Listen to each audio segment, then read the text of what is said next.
Welcome to Big Blend Radio with your hosts, Lisa and Nancy, editors of BigBlendMagazine.com.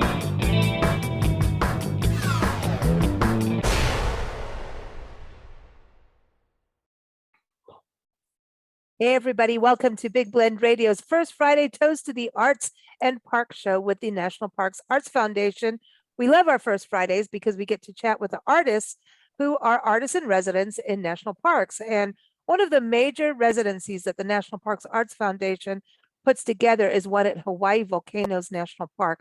So I know you've heard a lot of artists, musicians, writers on the show that have stayed there, but today we get to welcome back comics journalist Andy Warner. And I believe this is the third time he's been on the show, which means he's probably been there 3 times. He's been working on an amazing project. And I encourage you to go to his website. It's andywarnercomics.com, and also the National Parks Arts Foundation, because their programs go all the way to Dry Tortugas National Park. There's Chaco Canyon up in northern New Mexico. It's just an amazing program. So go to nationalparksartsfoundation.org. I'll make sure the links are in the show notes for you all too. So welcome back, Andy. How are you?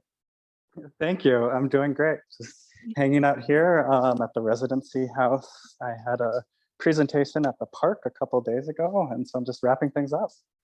That's awesome. So this is the third time you've been there and done this residency, which I think a lot of people are probably quite jealous, you know?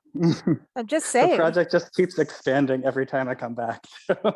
Well, so yeah, let's kind of review that from the beginning, kind of, and let's just let people know, because it seems like, you know, there's comics journalism, but I'm seeing more comics coming out as books, middle grade books too. I'm seeing a lot of that actually, just on, you know, through Big Blend Radio, it seems to be growing. Yeah, that's a huge growing part of the industry. And I actually had a book come out last year that's a middle grade book about the history of animal domestication and commensalism, sort of how we got dogs and cats and cockroaches and mice and just all the lovely creatures of the Anthropocene. So I wrote a book, a comic book, full length, that came out from Little Brown last year.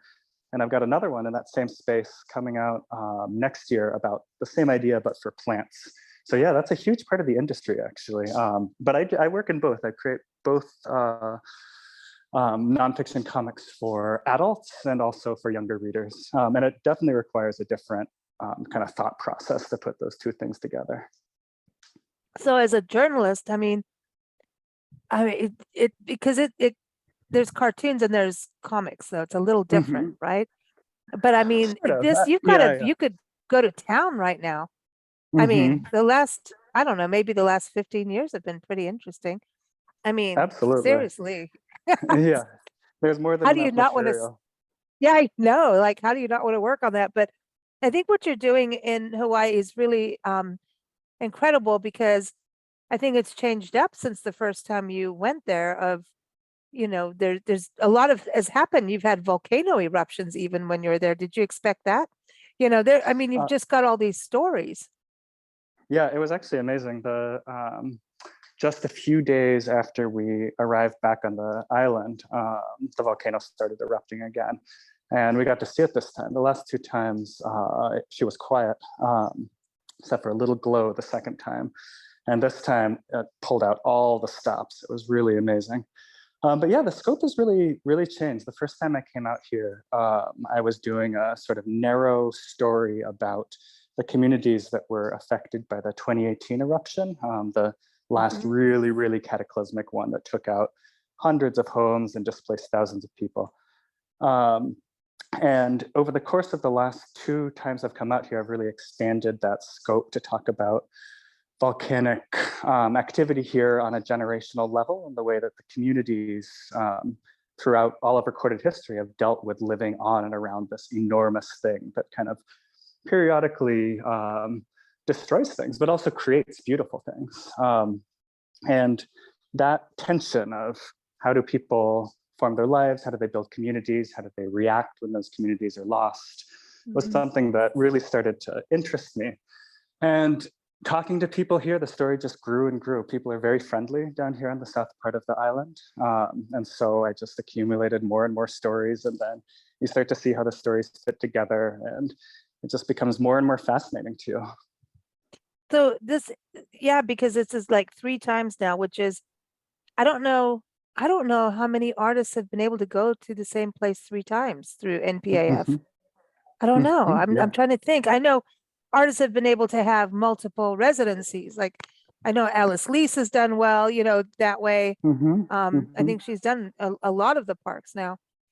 But you still have to be jury, like you have to go through the whole process of applying each Yeah, time, right? And then absolutely. you go through the Every time. jury and all of that. It's not exactly the easiest thing to get accepted to have, but and if you don't get accepted, everyone do it again, apply again. And because it just is it I think every artist we talk to that has, applied and then, reapplied eventually makes it through, Mhm, mhm, that we've mhm. talked to, so I can't speak for everyone who's obviously applied over the years, but everyone says to no matter what, don't give up. Would you say the same? Absolutely.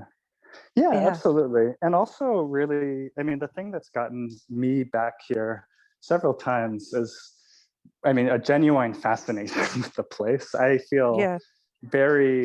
this place is, it's one of the most interesting um, places I've sort of lived in. And I lived here for 5 months. I lived here for 4 months after the residency. Hmm. And when I was out here the last time, just accumulating more and more research.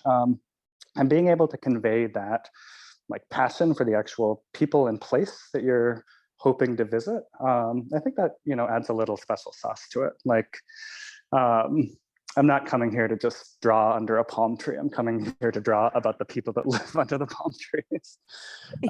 And so that probably helped with getting the residency multiple times, and also really thinking about the story that I wanted to tell about the place became really important to me.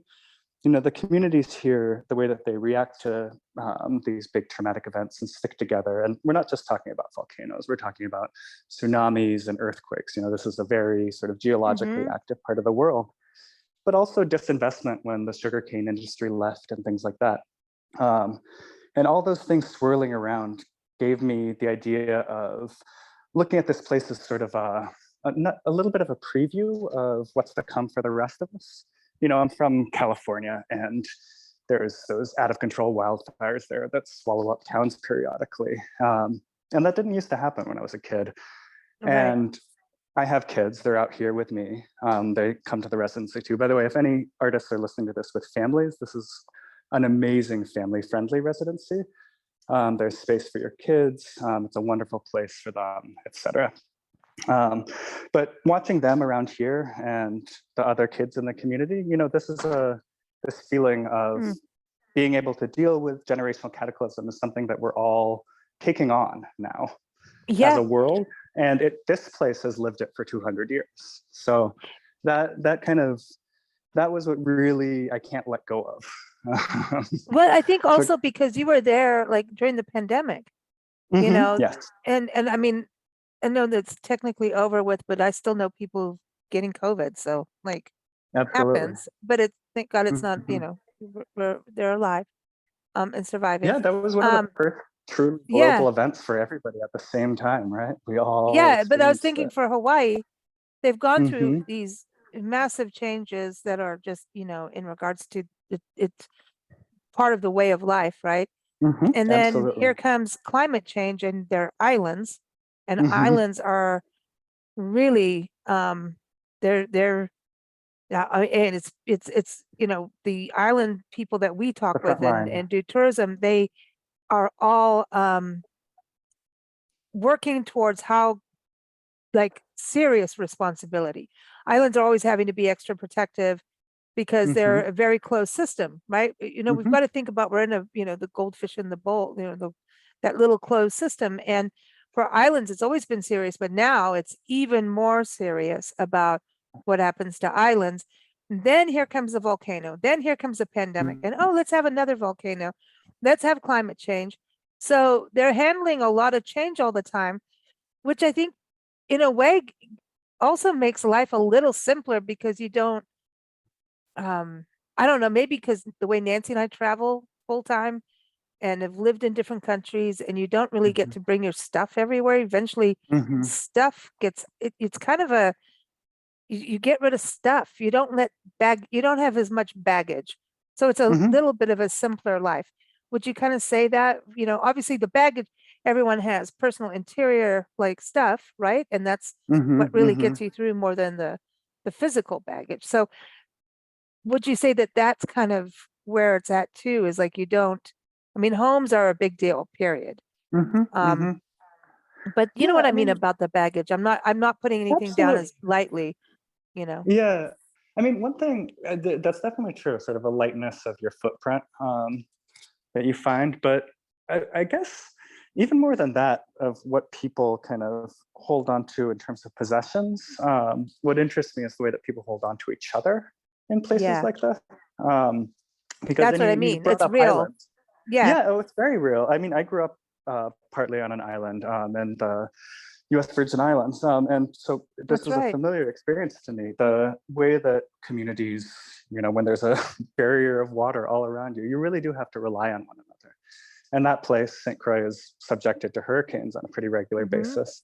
It has a similar sort of history of periodic community trauma, and the way that people pull together and deal with that has always been really inspirational to me as somebody that's spent a lot of time on the mainland when people won't look at you in the eye. And Yeah, um, yeah. yeah. No, we've gone through so many wildfires personally. Nancy and I, Hmm.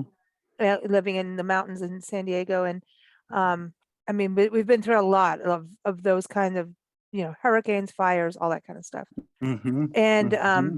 you just kind of in political stuff in countries like in Africa and stuff, real Hmm. stuff. And it is interesting because you get like the one small town, people are stealing each other's business signs and they're all catty. Well, the fire stuff, Hmm. everybody, it just the whole dynamic changed 100% where Hmm.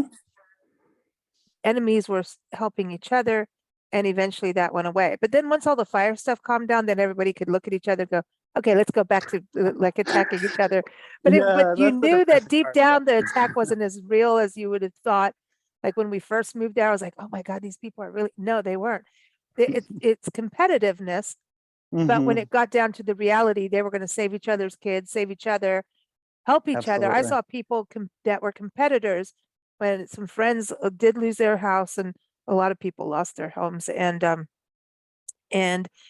they were the first ones, and Hmm. it was everything. And one of the competitors came in because they're all in hospitality and like basically gave them coupons for food from their Hmm. restaurant for like the whole Hmm. year for a family of four. And I was like, Hmm. seriously, yet you guys used to bicker. No, no, Yeah, no, we're doing the mutual right aid. thing. Yeah.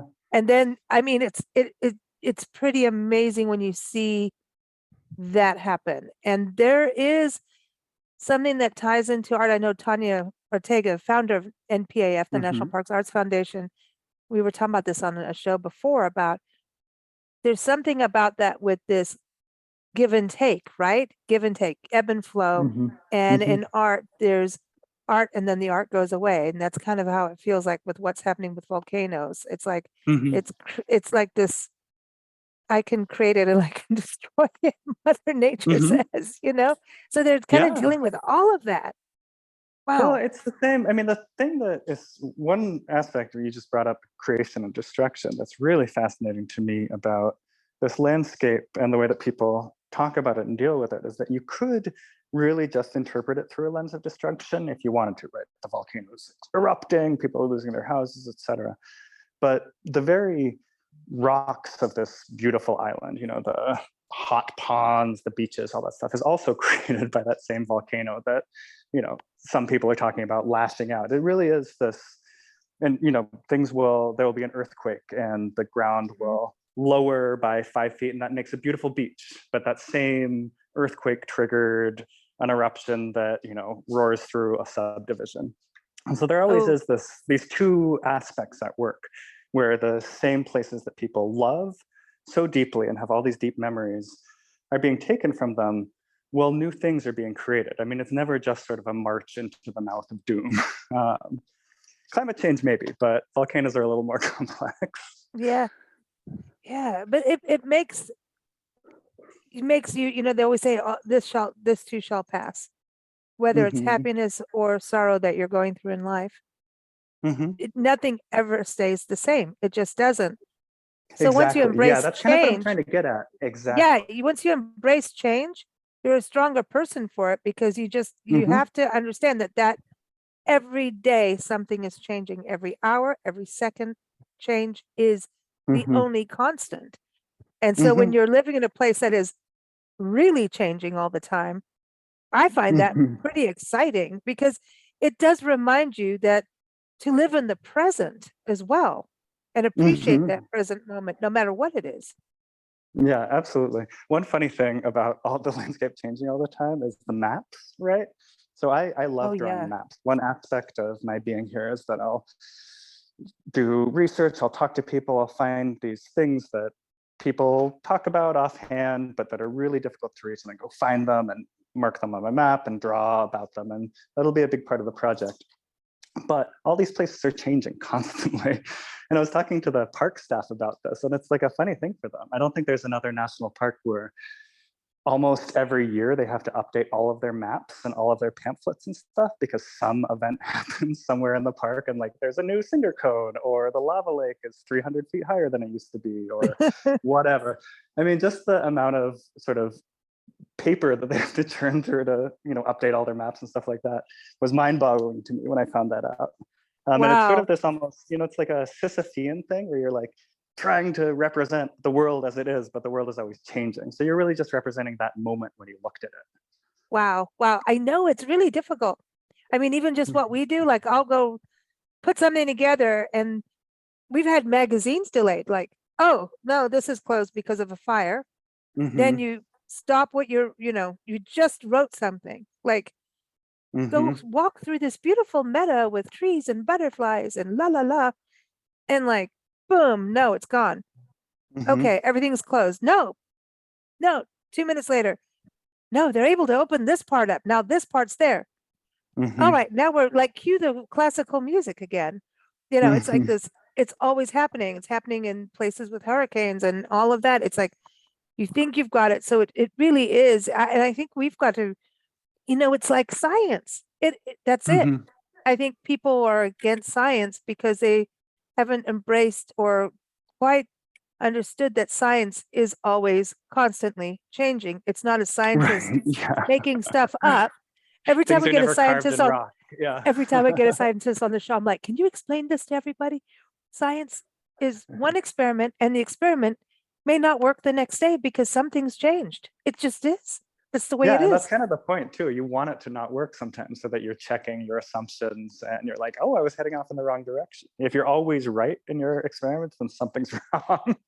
Yeah, and you're boring. No kidding. Yeah, that's true. No, so I mean, this is really interesting. These life lessons that come from this, right? Hmm. So, Hmm. from were you able to do events before? Because the pandemic kind of ruined Yeah, that not for doing during. events. Yeah. Hmm. I did one a talk my first time here, and then yeah, unfortunately there were no public events the second time in 2021. And then I did a presentation a few days ago of the project at the park this time. So, were you able to show them what you're doing? Because and people should know that you've Hmm. been kind of doing this consistent documentation, right? So Hmm. part of this is also going into um becoming, it's going to literally become a book, right? So if you can let people know Yeah, what you've been putting yeah, together. it'll be a big book. It's pretty much all interview and history based. With you know, I will go in and explore things and look at them, but I'm mainly using other people's historical accounts about them, and then interviewing a lot of people, and then drawing them. And it's a story that started out initially just about the 2018 eruption. And then I realized in talking to people about that eruption that they would kind of get annoyed by me fixating on this one big traumatic event. And I would examine that, and I realized that it was because of the community's sort of generational memory of these events over the course of 150 years. And it's all one long line, right? You never have a history doesn't end. Histories stack. Histories complicate each other. And so it ended up being, the book sort of is in two parts. One part is about Puna, which is one part of the southern coast here, and the other part is about Ka'u, which is the other half of the southern coast here. And those are the two bits of coast on either side of the volcano park. And they're the most often subjected to what the volcano does. So there's these generational memories going back to the 1860s of one of the biggest eruptions the island has ever experienced that basically extinguished the indigenous communities on the coast here. There was a tsunami, the water turned brackish, the freshwater sources, people moved inland. That's when cane started. And so trying to kind of take these historical memories and then marry them with the modern, social media saturated. You can find countless hours of footage of the Leilani events because everybody has their smartphones, right? And you find like one or two historical pictures of the Kau events, but they're still so alive for people here. And so stitching a line between the two of those became one aspect of the project. And then, just kind of broadening it to be about this feeling that the world is becoming more, it's getting closer to a space where this periodic cataclysm is not just the thing that this community experiences, but like the California coast experiences. And this is the thing that people here are aware of too. I was talking with a park ranger here, and he brought up Paradise, California, independently of my theories about this, because he also sees this growing connection being forged between communities that have these lessons to teach others about how to deal with this sort of heavy stuff inflicted on you by nature, and these other communities that are just kind of learning that. And then also the human impulse to sort of live in incredibly dangerous but beautiful places, right? Like a lot of these events happen because we build suburbs in wildfire zones, or we build suburbs on top of active faults, or we build suburbs on top of lava fields that are lava zone 1. And these are like human choices that we make that then make the inevitable event when it comes so much more traumatic for everybody involved. Well, yeah, I think there, one thing I'm picking up, just going back to how people, these lessons, these life lessons, how people are dealing with all these changes is resiliency. And, growing up in Kenya and then South Africa, and then living in Mexico and, different places where there was a lot of real, when stuff went bad, it was bad. I mean, there was life and death was always there, and it happened to kids. And you would see kids in the poorest areas, but they'd have these giant smiles on their face. And we always go, why this resiliency? How do they do that when we'd all be going, oh my God, we'd be freaked out, we'd be panicking, we'd, depression, these kids and parents, not saying that, I mean, stuff went down too, like, smiles aren't 24/7, but they're there, and this resiliency, this glimmer of hope. And I think it's hugely important. I think it really is, once you get it and understand this cause and effect change, that's how you hold on to hope. I know there's spirituality and spiritualism and religion and all that gets washed into it as well, and tied into it. I shouldn't say washed into it, tied into it. Then, that was a bad word. I didn't mean it that way. Tied in, then it empowers it and it moves it in a different way too. And it can always, it's like our lives are like dough. You can just keep molding it into a different thing. And that's where I think that resiliency and, what you've been gathering and creating and working on I feel like you've picked up that resiliency and brought it to light in a way that a lot of us probably, I didn't even quite put it together until you were just talking. I was like, oh, that's what it is. It's this Yeah. impermanence of Hmm. understanding impermanence and not fighting against it, because quite frankly, you're just going to beat your head against the wall forever. You can't Absolutely. fight Yeah. it. You can either swim with the wave or swim against it, you know? And if you're Yeah, swimming with the wave, then you could at least choose which direction you're going.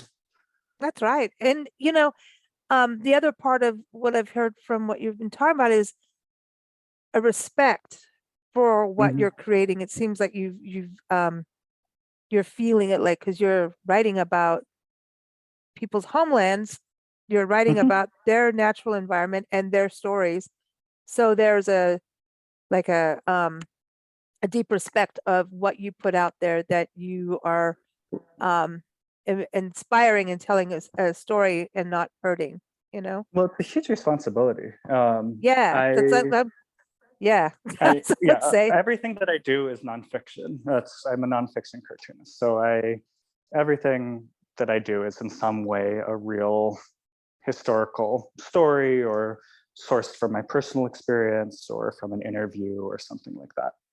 And there's a huge responsibility when you're working with nonfiction, because these are like real people and real lives and real Mhm. feelings, and not seeing that realness would poison any project that tried to engage with the real world. I think Mhm. like you need to sort of take on the responsibility, accept it.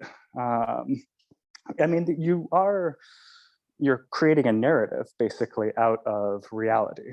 And Yeah. there's always, that's a craft, but it has effects, right? Like people will read this, people will see themselves in it, see their own stories. And I want those stories, when they see them, to be something that they recognize and feel that I've been a good steward of. Yeah, that's a good way of That's putting hugely it, important to stewardship. me. Hmm. Yeah. That's and I think the other thing too with what you're doing is showing a side of Hawaii that typical tourists don't get, maybe, Oh yeah, no, and I don't like, I hate using the word tourist, but in this case I actually want to mhm. Yeah, use that word. the um, that's a big aspect of it actually. So the and again, that comes back to the volcano actually. So it's actually kind of dangerous to live here, right? And Kau and Puna, a lot of it is lava zone 1 and 2. And so that has actually kept out, a lot of the big resorts from being built, Mm, because it's not yeah, insurable in certain places. yeah, Um, sure, and then sure. that and that sort of, when the sugarcane left, resorts didn't go in, and that kind of gave the community here the breathing space. It was an economic depression after the sugar left, but people clung together, they stuck with each other, and they kind of built something new here. And they're very welcoming to outsiders. It's fine to come and visit, but yeah, it's not the tourist trap. They're a self-sufficient, hardy, and resilient community out here. And there's beautiful beaches, there's rivers and trees and stuff like that, but it's also really spread out. You could look out at the flatness of Kau and almost think you were in Wyoming, except for half your vision being taken up by the Pacific Ocean. So Wow. it's not clustered together in a way that like Kauai or Maui or things like that is. And those two things Mm, working together just, yeah, gave it this like hardiness that really um, persists to the present day. And the people that come here who are outsiders that come here to live, they come here for that. I've met mhm. many people who are outsiders here. It's not just locals who live in these two places. But when you talk to them, what they came here seeking was these kind of communities. They weren't Yeah. coming to Hawaii looking for like the vacation home under the waterfall, something like that. They were looking for like people that stuck together in a special place. Yeah, reality. I think Exactly, reality, yeah. you've really answered a lot of things that we always talk about in regards to our lives in Africa, where it was harder, but for some reason it just doesn't, I don't know if it's our memories don't look at it that Mhm, way, because our hearts are always joyous when we think of it, even the really scary times. I mean, we've done mhm, things like driven up on a concentration camp, and mm, not a jeez. concentration camp, Yeah. a terrorist camp. by Yeah, accident yeah, and things like that. yeah, And yeah, we've had guns at our head. We've had, yeah, I mean, the list goes on of crazy where people always looked at us like we're nuts. And I was a little kid. I was raised into it, yeah, but yeah. Nancy's, a little wild. You've talked with her on the show, Yes, yeah. but but there's, I don't know. It's like, it's like when I remember as a kid, once we lived in Shelley Beach in South Africa, and it's Mm-hmm. this beach where, it's so rough, right? And so all Mm-hmm. these shells come up and crush glass and all of this. And Mm-hmm. you'd run down with a can, like an empty coffee can, and run down. And where the water would go down, it kind of dipped down, and you would run and get it, scoop a can, and then come running out, put it on the beach, and sift for shells, right? As kids. Mm-hmm. It's a big deal. However, when the water came back, like I said, there was this big dip. And if you went too far, this was also, even though it was so rough, where all the great whites Mm-hmm. hung out. Oh my What God. did, yeah, but for some reason, it's not like you're in La La Land. Right, You yeah. become one with it. And Mm-hmm. I remember going further and further out, knowing this is the stupidest thing on the planet.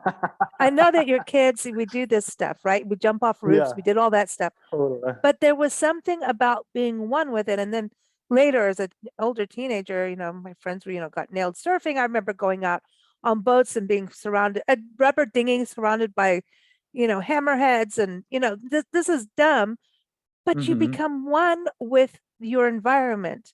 You Totally. learn to live with the snakes. You learn to, Mm-hmm. and, you can't, because you cannot live in fear of it. Mm-hmm. And so you become one of it, and you start to see things, the beauty of what terrorizes people because of their fears. So you Mm-hmm. start to see this whole other side. It doesn't mean you're not going to get bitten, but you see Right. this Yeah. beauty of it, right? Because whatever the most beautiful thing is in Africa is the Mm-hmm. most deadliest normally. Mm-hmm. Same in Australia, Mm-hmm. I think, in some of Yeah. the snakes Yeah. things Fair we enough. see. Yeah. Yeah, that's the thing. Like you're saying, it's dangerous to live there, but Mm-hmm. there's this side of like, okay, and we had systems of friends. Like if you drove to a friend's house, you stayed the night. You went out, Mm-hmm. whatever, you stayed the night. Mm-hmm. You did not try, depending on wherever you are or whatever. But if you were in a rural area, if your friends Mm-hmm. came over for a barbecue, you already expected them to spend the night. That's how Mm-hmm. it was. And if something Yeah. went down, you had a emergency plan amongst your friends. You had, I don't know, but there was this, you don't sweat the small stuff. Yeah. Yeah. And That I makes feel like sense. in our country, on the Mm-hmm. mainland, I should say, we do. Mm-hmm. Mm-hmm. Yeah, sweat the small stuff. Oh, for sure. Yeah, sweating the small stuff is like our national pastime. Yeah, you've really brought you've, because Nancy and I talk about this stuff all the time and we never quite understand it, but you've got this bird's eye view of it. So yeah, you've put Come to our the lives in island, you'll figure it perspective. out. Yeah, Yeah, no, I mean, we live like that. And now we're like, now I understand it. Like, I totally. never thought of it that way because I think when you're in it, you're in it. So you have that Mm-hmm. balance of going back and forth so you can, you know, get the big Mm-hmm. picture and Yeah, then it's also always hard to live leave within though, it I'll admit. and have your hands dirty. So Yeah, that's absolutely. wow, because you would never be able to get the same story if you didn't, No, have the no, I residency mean, I like didn't even this. need to, I did not know the story was there. None of this would have happened without that first residency. And that's not what Even you without thought on the coming back first residency. for the The second first, residency. Yeah, well, I was going I, to say, the, mhm, can you just, before you go in there, go back to the very first residency? Did mhm, you think when you applied, before you'd done any of the residencies with NPAF, when you mhm. first applied, has it changed from what you first applied, what your first vision was? Oh, absolutely. Yeah. When I first applied, I was planning just a short, and I produced a short online comic piece about the communities affected by the specific 2018 event. And I thought that was Oh all I yeah, was I going to do. remember that. It was a fascinating piece to report. And I did it. It came out. I gave a talk about it. I left the residency, and then it just stuck with me. The story stuck around. The people that I'd interviewed kind of stuck around in my head, and I kept thinking about them. I wrote other books that came out in the meantime, but I just kept returning to this place and the way that the people were here, and the way that they talked about events that, had they happened to me, I mean, I would have been, like you said, weeping in a fetal position.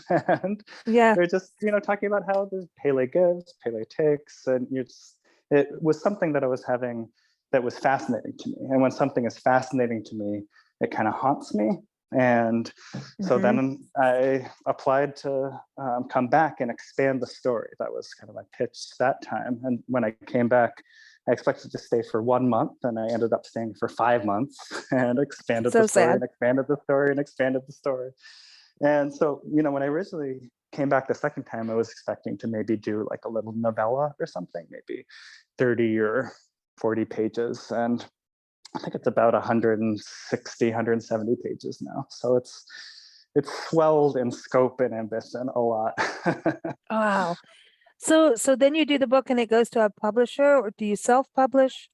Publisher. How's that? So it's with Silver Sprocket right now, who are an awesome comics publisher out of the San Francisco Bay Area. They've put out amazing stuff over the years, and I've known their editor for a long time. I wanted to do a book with them, and they put out strange projects, and this is sort of a strange project. A lot of my other, like my previous book that just came out, is a book about animal domestication for a young audience. You can kind of wrap your head around that. But talking to you about this, it's almost difficult to describe. You can talk about it being about resilience. You can talk about it being about the rest of the world catching up to periodic cataclysms, stuff like that. But it's sort of a complicated thing. And this publisher is willing to take on complicated things. Well, I love that. Yeah, And that's, I think that the fact that when you're doing comics too, having visuals gives you this extra connection, but you still kind of have that co-creative experience as you read and go through it. It's kind of this, it puts you in the scene. You know what I mean? Comics is actually one of the most so it's a very, it's an interesting medium, right? Because with film, a lot of the other, visual mediums that you think about in terms of narrative storytelling, it's almost a passive experience because you're sitting there and it's happening to you. You're watching it, right? The director chooses the pace at which you experience things, stuff like that. Comics is a visual medium, but it's a lot more like prose, like books, where it's this very active experience because you're reading it. You're choosing the pace at which you're experiencing it. You can go back and check earlier things. You can flip forward. And so having to think about all of that in terms of visual medium, I mean, it makes it fascinating, but it also makes it really complicated. Yeah, man, I'm just amazed. I mean, it's your residency is quite a story. I mean, really, I hope that's, so. It's a long, I mean, it is a story. Yeah. Yeah. Now, would you go back? That's what I want to know. Oh, of course. I'm not done with the book yet. But yeah, I gotta first, but I think the book is about 40 pages fully inked. I've got a chunk left. I'm going to pump out another chunk this summer that'll appear in an online excerpt. I did a print excerpt for the talk that I gave. So I'm just kind of building it together because it's so interview based. I can actually peel out chunks and, do like a excerpt about this specific town or this specific place, and then either publish that or sell it to be published.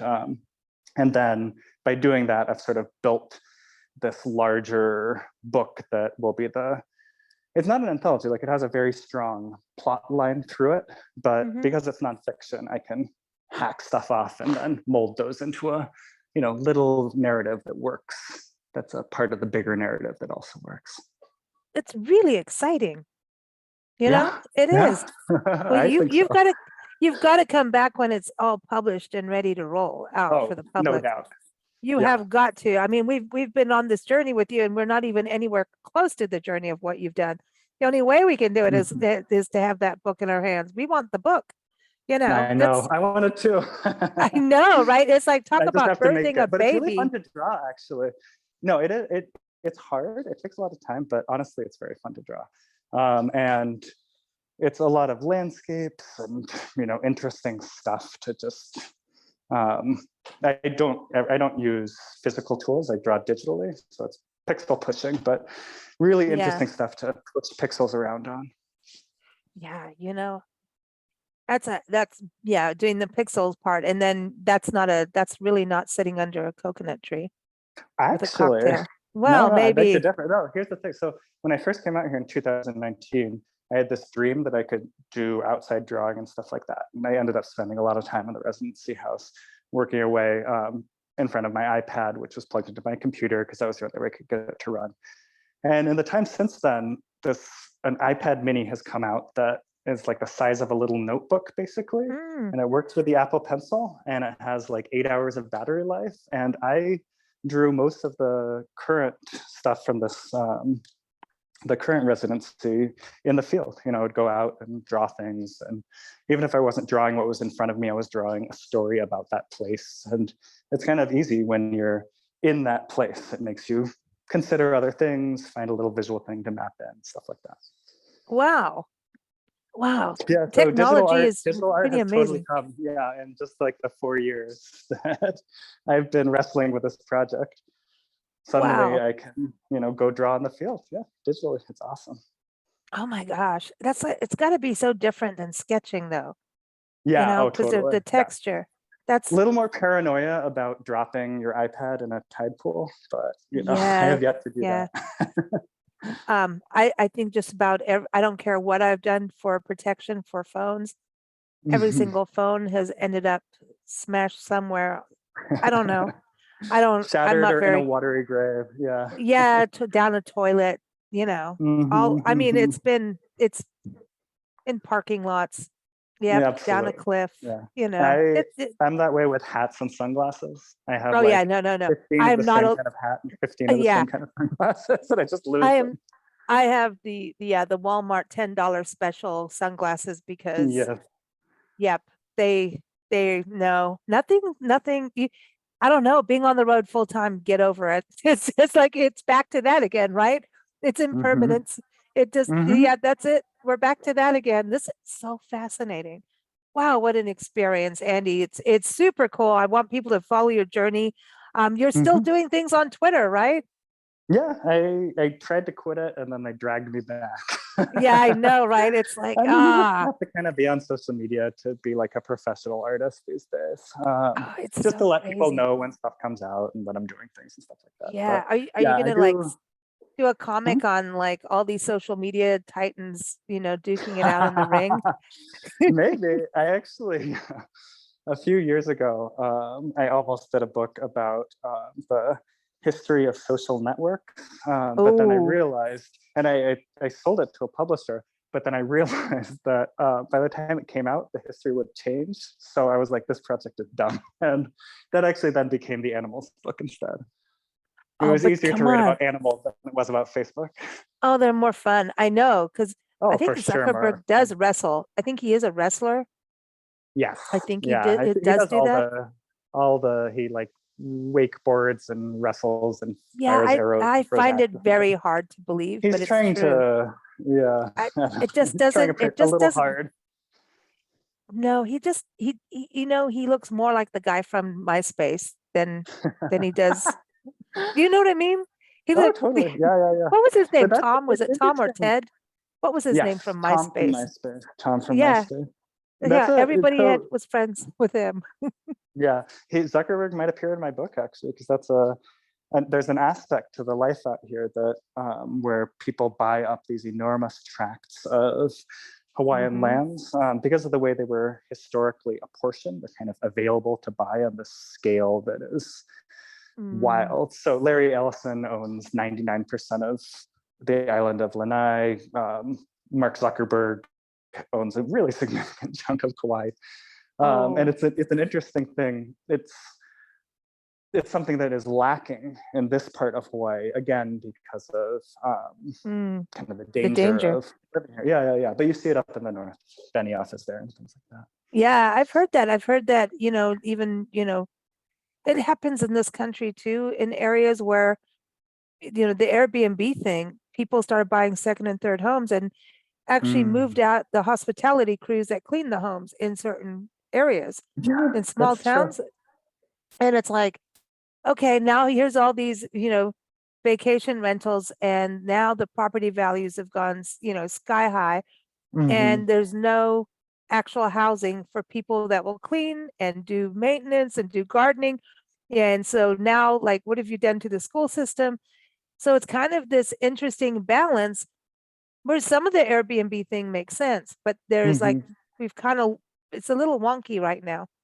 For And so sure. some Yeah. communities that we're in were like, they actually have real situations because no one wants to drive 2 hours to clean a toilet, Oh, no, of course not.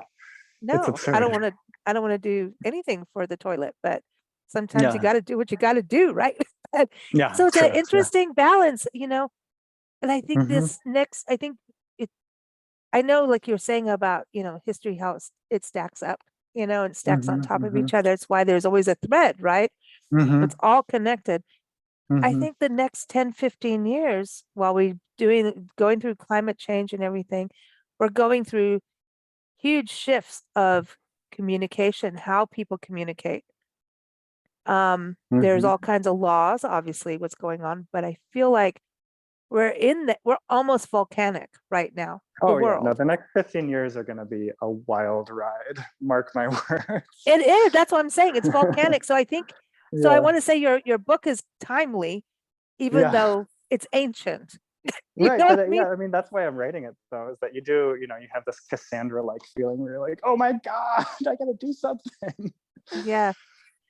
Oh Um, boy. Well, you know what? Here's to the present moment. Here's to the Cheers to present that. moment, and also being surrounded by beauty. Seek that out if you can. And people connect authentically, I Right. think that's the other Absolutely. experience. It sounds like, you pettiness doesn't live in spaces that have danger. And Yeah, you need each other. Yeah, exactly. yeah, The more people need each other, I mean, that was one thing you brought up the pandemic a couple times, and it's hard to remember this now because my God, it really drove people apart at the end.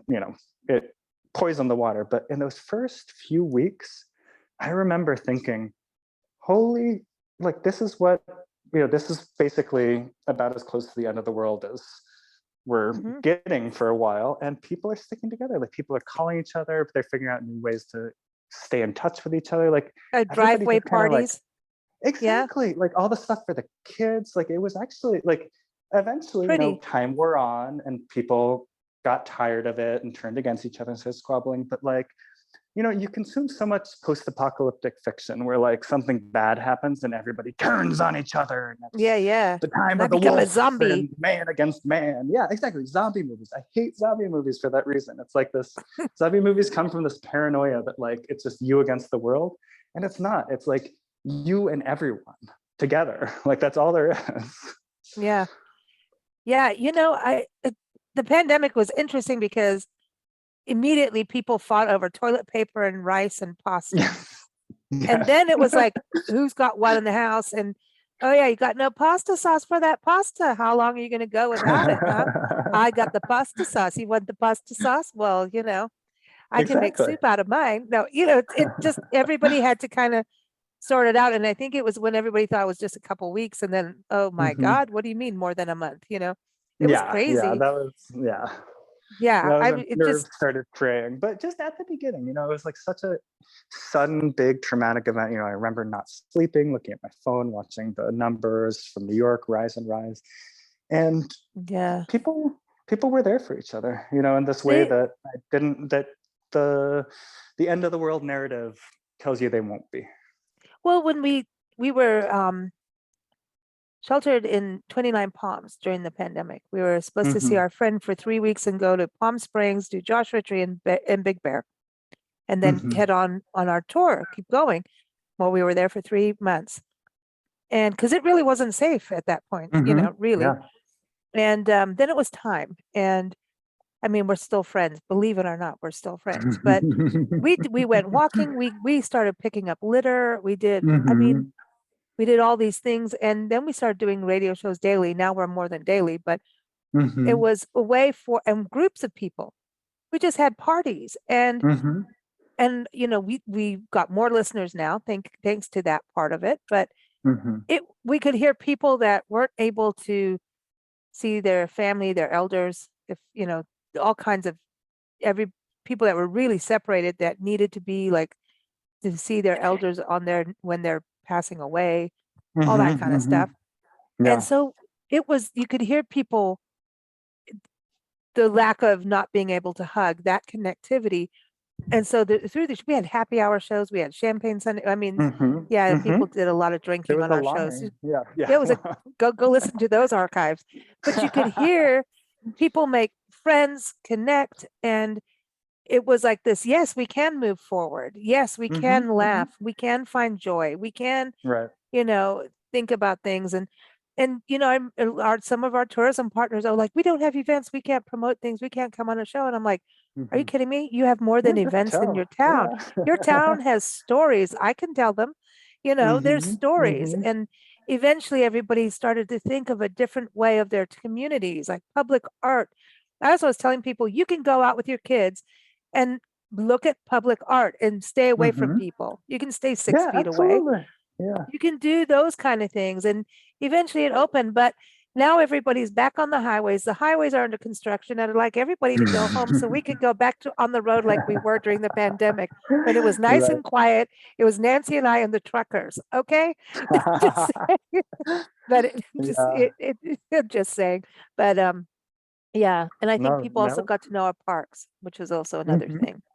Absolutely. So, yeah. Yeah. It was a different time.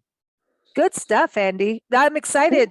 So come back, keep us posted. If you go back to Hawaii, we'll be saying, Andy, get your butt back on the show. But get that book out because now we're all excited. I can't wait to read it. I can't wait to be done with it. Do you think it can become like a video? What's that? Can it become like a movie kind of thing? Maybe. I don't know. Nonfiction is. Yeah. Who knows? The AIs will by the time I finish this, the AIs will probably immediately strip it. And what happens with AI in your industry? That's a whole other conversation. Yeah, but I don't know if we even have time for that. But yeah, there's a whole. Is it happening in your industry? For sure. Yeah. Yeah. It's happening everywhere. Well, we're going to be doing a panel discussion on that. I'll let you know because we'd love to have you on from your side. Because because we've got music. Woof. Okay. Yeah. I feel like we need to go back to the Rosetta Stone and go back to making petroglyphs and stuff, I know. Well, we might end up there. Okay. I'll go with it, man. I'll go with it. Everyone, AndyWarnerComics.com. He's on Twitter. Are you on Instagram or is it mostly Twitter that people can follow you on? It's mostly Twitter. I've got a squat on Instagram, but I never post there. Okay. And then, of course, National Parks Arts Foundation.org. I'll keep all the links in the show notes. Thank you all for joining us. Thank you, listeners. Thank you, Andy. Thanks to the National Parks Arts Foundation for what they do for parks and the artists. Keep up with us at bigblendradio.com. Thanks so much, Andy. You take care. Thank you for having me. It was wonderful to talk.